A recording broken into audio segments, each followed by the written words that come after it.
Hope it was Power here to review the Kamen Rider Zi-O, DX Timajin, and OOO's Ridewatch.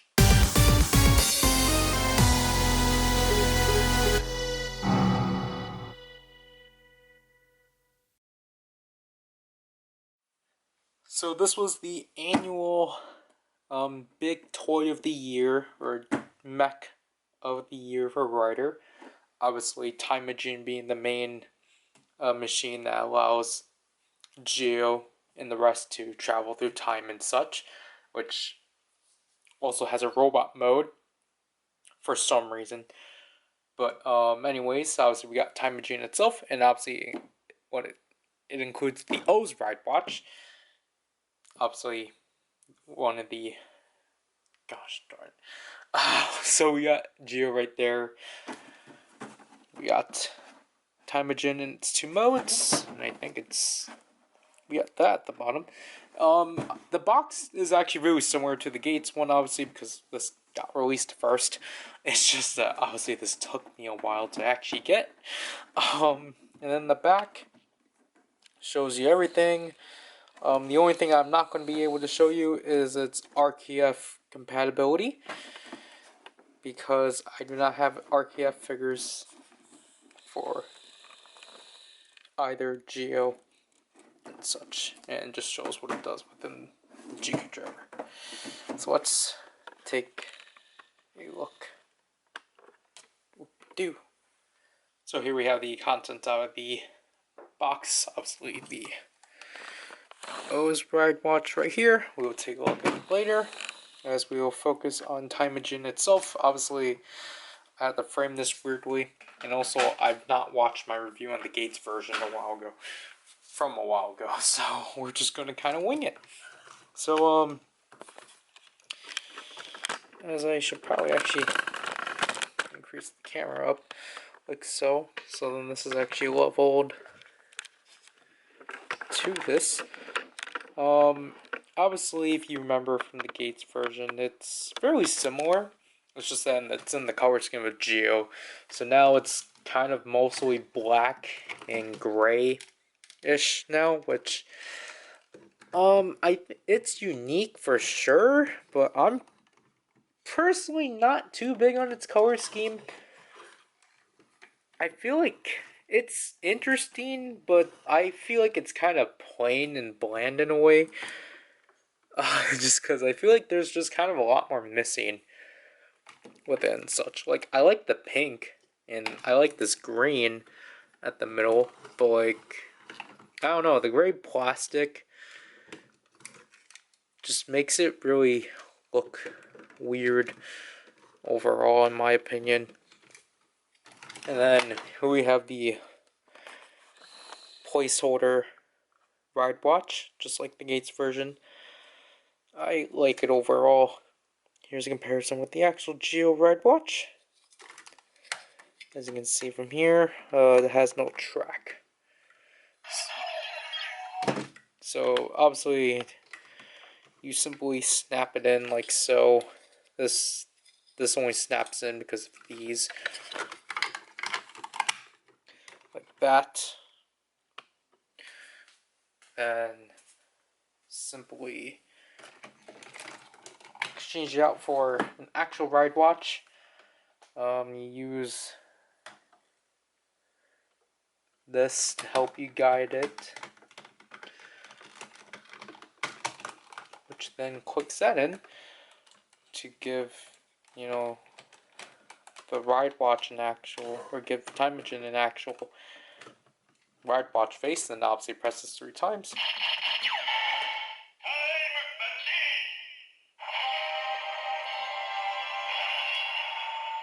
Woohoo. Obviously, I kind of prefer the placeholder head. It streamlines the design a lot more. It just looks a lot more better than this, just because of how thick this is and such, and just because of how broken apart it is. Obviously, it fills out a lot more space, but like, I don't know, the head doesn't look as great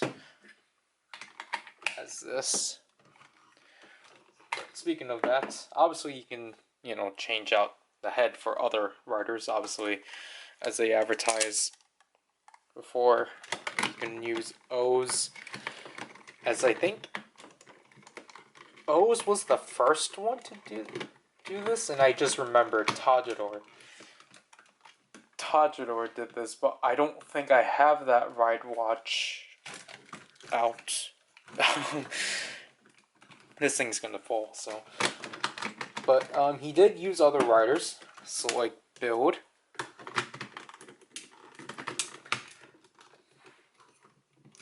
This thing wants to fall. Exade, because these two were used in the Ghost Arc. And then from Heisei Generations Forever, Kuga. To which Kuga's out of these is the only one you don't have to do anything new, because this is Kuga as a whole. The rest of these, however, you have to apply the ride weapon, the weapon that each of them comes with. You slot them in either of these slots. I don't know which slots, but you have to provide the weapon that the armor gives out to actually make it accurate and such. And speaking of that, the RKF compatibility, you open the chest up like so, and then you shove the RKF figure into here. You put the legs into there, and you equip the body and such in here. Like I said, I don't have a proper Zi-O figure to show it. To show this, I only have Zi-O Trinity. So, if you want to actually see a figure in here, just watch the Gates version, which I should actually remember to put up here. But, yeah, other than that, articulation is pretty similar to that one. You can move the head left to right. Arm, it's like full ratchets, somewhat. Arms rotate all around. You can bend them up like so. The arm can go back and forth 90 degrees. You can rotate that all the way around. Hand rotates all the way through. The legs can kick forward, and then you can kick them in, or bend them in, and then swivel them around, and then you can kick them back. So that's basically the extent of the articulation, which I guess it's fine. This really wants to fall. So now we got that out of the way. Let's compare it with the Gates version. Just literally like taking the Gates version out and like comparing the two. I just genuinely prefer how much more the Gates version stands out, and just honestly the more amount of paint they actually added to it. Like, you know, Gates, for example, has a lot more outlines and such. Like, they actually painted this area, they painted this, they painted this, or I mean, yeah, they painted like this intersection and such. While for Zi-O, that's just, I mean, I guess this is painted. Yeah, okay, that's painted. But like, you know, the leg section here, for example, isn't. So I appreciate the extra paint Gates has. It actually makes his actually look more cooler, and for, yeah, these pieces aren't even painted either, so I think, while I guess I prefer how more broken up Zi-O's is. I prefer the outlines more on the Gates version, definitely. And then obviously you can open that up and such. But you know, you can always have the two of them fight together and such. Recreate those majestic scenes. Anyways, the main gimmick of Time Majin is that he's able to transform into a time machine. Or a time ship of some kind. I still don't get it. In the demo, I forgot how to do it, so I will try to remember how to do it here too. But basically, you move the ride watch face, and then I think you fold these sections, you fold the back shoulder pieces out, and then you simply rotate the hands like so. So then everything is like that. Then you want to move the arms close, like so. And then you want to clip the arms in. And then simply rotate the hand to the other way. And then you want to fold this entire section to this empty section, like so. And then you want to bend the arm like that. Then simply bend the legs. It doesn't really matter how you bend them. You just need to bend them in some way. There you go. There's the Majin in whatever mode this is. I still have not really liked this form a lot. Also, I just feel like something's just completely wrong with how I'm forming this, I feel like. Because you would think that this acts like as a sleigh in a way.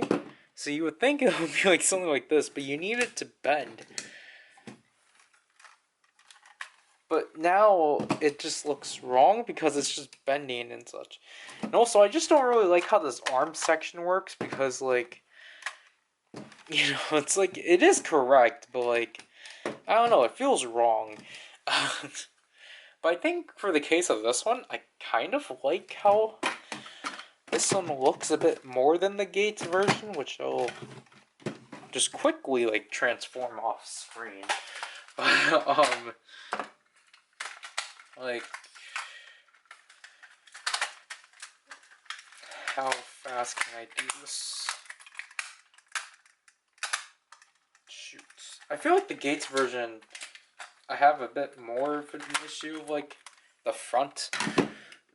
So, because I don't know, the Gates version doesn't feel like, I feel like at least up here, this is like more pointed up than the Gates version. Okay. Okay, I think now they're the exact same because they've bent and such, but I feel like this one actually, the Zi-O version definitely I feel like works a bit better than the Gates version, because I've always felt like the Gates version never wants to completely collapse up and such. Like, other than that, it's just, I don't know, these are really weird machines as a whole that you can just like stack up like so. Yeah, I should probably actually not do that, but yeah, like, I don't know, this mode's, it's interesting, but like, I don't know, you can't even like keep a figure in here because of the fact the legs are just gonna be sitting out and such. So yeah, and if you want to know how to simply transform it back, just bend the legs straight. Try to make sure that it's actually standing. And then you want to split this up once again. I think I just would have preferred if you didn't. You were able. I guess I would have liked more for the transformation. I think that's kind of my issue with it overall, but I don't know. Yeah. So that's basically it for that thing. So let's cut to this. So here we have the OOO Ridewatch finally after like, what, 2 years after covering Puto Tira or birth. Anyways, as you can see from here, the OOO Ridewatch is basically carrying the same color scheme since the Gashat. Green base, yellow secondary color. Like, I get they want to carry the Tataba colors, but like, it really only worked with the Gashat because of like the LED color and such. Anyways, we got OOO's Rider symbol, the Tataba symbol, 2010. The back, QR code for Putuba Gamba, 043. OOO's watch face. And then the battery cover. Now we can listen to the sounds.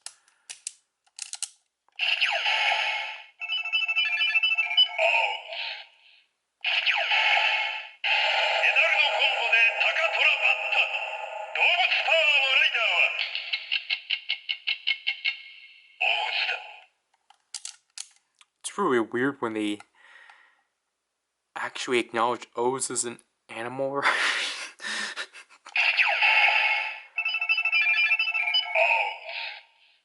Jiku driver. I'll apologize if this thing starts to not want to work. This thing is finicky.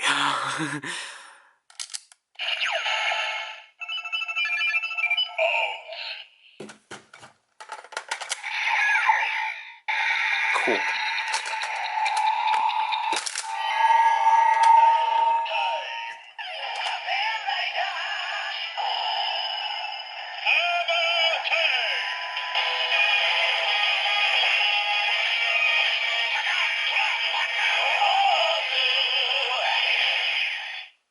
So there, finally, after 2 years, we finally got the transformation for Zi-O's armor.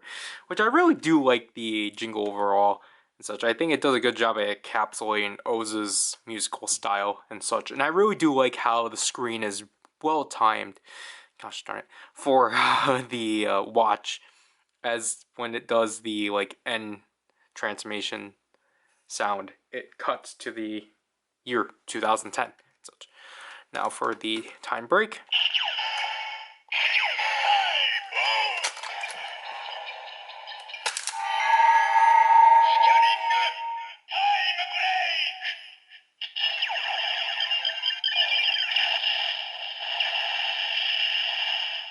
So there we get the scanning time break, which obviously scanning comes from scanning charge. I think we do this, I'm not sure.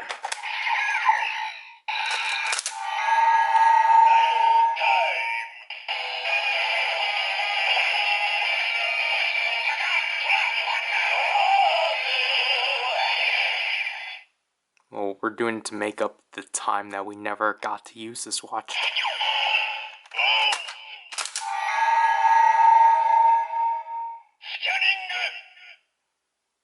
Scanning attack.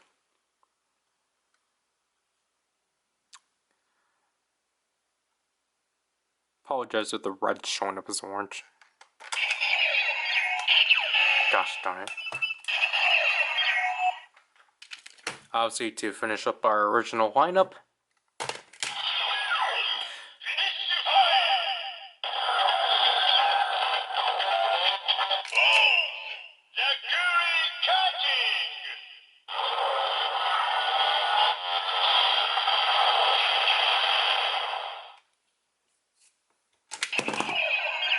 Sorry.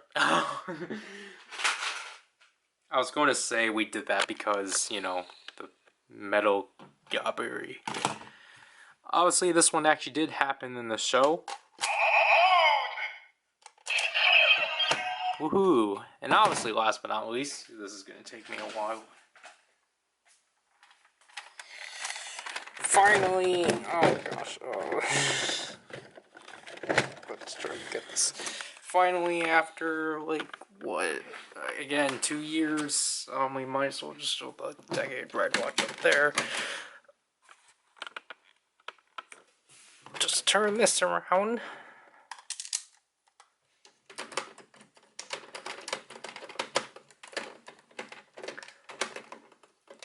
Why can't I get this? Woohoo! We did it, guys! We can rule the world! Woohoo! So, there I finally have all 20, all 20 Heisei Kamen Riders within Ridewatch form, so that's great. Which will then bring us to our conclusion, which I guess this thing's as tall as the Ridewatch Zi-O, but overall, my thoughts on Timajin, I don't remember my thoughts exactly on Gates's. But I mean, I don't know. I feel like it's kind of a bit over budget or over priced for what it does. It just doesn't really do much. Like, yeah, it has articulation. Yeah, you can like put ride watch faces on it. I mean, it just doesn't really do much. Like, its compatibility with the ride watches is kind of. I mean, that's supposed to be the main selling point, and like the fact that you can use it with RKFs is supposed to be like, oh wow, riveting. But I mean, at the end of the day, it's just kind of a big statue and such. And it's, I'm just not really too big on Timejin as a whole. So I didn't really like the fact that I had to get it just for the OOO Ride Watch. Like, to guaranteely get the OOO Ride Watch at a fair price. Obviously, I could have gone Gashpon Candy Toy or just paid $30 for the watch. But I didn't want to. However, I'm very happy to say that, I mean, as of when I got this in 2021, this thing went heavily down on price, because this thing used to sell for $70 used, but now it finally went down to like $20 used, to which I completely jumped on that, and that's with the tab. I just didn't get batteries with my OOO Ride Watch, but I at least got the tab, so I call that a success. But then I remember right after I got it, the rest of them sold out. So I don't know if it resurfaced back up into being like $40 at best. But yeah, that's kind of like the only hurdle about trying to like get this toy. It's just its price because of the OOO Ride Watch, which kind of sucks. But honestly, I just recommend getting this one and the Gates one for really cheap prices. Because again, I got the Gates one on a sale for $27 off of HLJ, I believe. Or it might have been lower. And then this one I got for like $20, if I remember correctly. So try to get these at a low price. And I just recommend for you to try to hunt down O/DN with the Timejins, just so then you're actually guaranteed to get it. Because unless you don't care and are fine with getting the Gashapon and Candy Toy one, with OOO DN, you can only get a Gashapon one, but I mean, there was like 3 ways you can get that one, but if you want the DX version, you're gonna have to try to find this at a cheap price. If you don't care, and if we're satisfied with a Gashapon Candy Toy, go with that. Or if you're just satisfied with just at least having one OOO Ride Watch, like Putira. Oh, I mean, that one produces a different track. Excuse me. Like, I get, because that's the thing that sucks with OOOs. Half of the watches are actually difficult because OOOs comes in this, and Tajidor is a movie ticket a general movie ticket item, which that one isn't as hard to get, luckily. But still, it's just like you have to pay a lot more to get the OOO Ride Watches. Yeah, I'm just finally happy I can show off all 20 Heisei Kamen Riders. So that'll have to do with this review. So this is PowerRider, and I'll leave people. Bye.